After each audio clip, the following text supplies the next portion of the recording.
that we're so easily laden in can't come out, it can't come forth only by fasting and praying.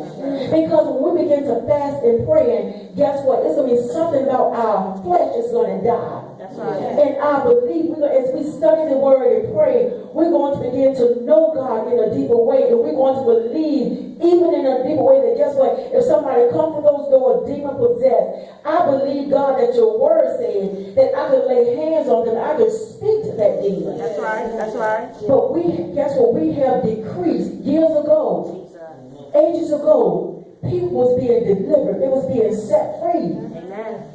But we have gotten to a place that we have sugar-coated things so much in the body of Christ. And we have allowed so many things to go on to fill the pews.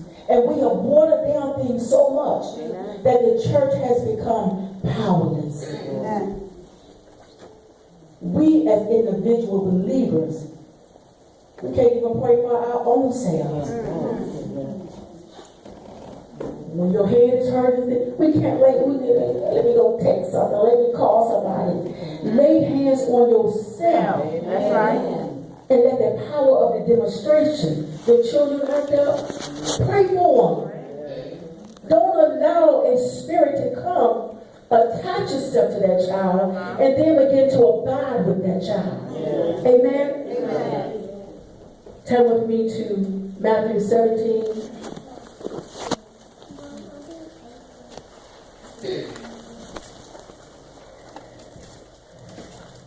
People of God, I tell you, it is not easy in this day and time to obey God, but I tell you, it's worth it. It pays off to obey God. Why do I say it's not easy? Because the enemy is seeking to kill, steal, and destroy. And if you look at the economy, if you look at the world events, the social signs are on the wall. Things are being positioned. It's just like a chessboard. And the major players are playing the game well. This world is being set up for the Antichrist. If we do not take it, I don't have time, that's too long to go in today, but if you're not following world events as it relate to the body of Christ, you are going to be caught sleeping. I don't talk too much to anybody about it because you have to follow it to know what's going on. You have to be in prayer. But I admonish you today to take every moment you get to teach people. Lady Judah, I did this analogy. I spoke at a women's choir breakfast, and I just kind of sensed that, people, and I know they leave our church, and the first lady left our church, I was tore up. I cried because she was my friend, and I could not believe she just left.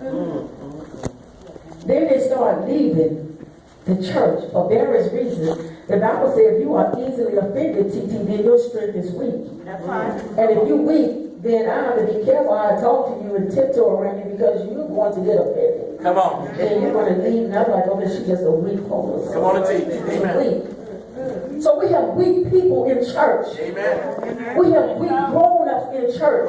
We have weak believers in church. They're just weak. They can't take nothing. Amen. Before they get offended. So this is an analogy that God gave me. It was so funny. If you've ever been on a cruise or a ship, if you see your loved ones going, you're waving, and sometimes you'll cry. You know how I get on an airplane, I'll cry sometimes. So that ship leaves,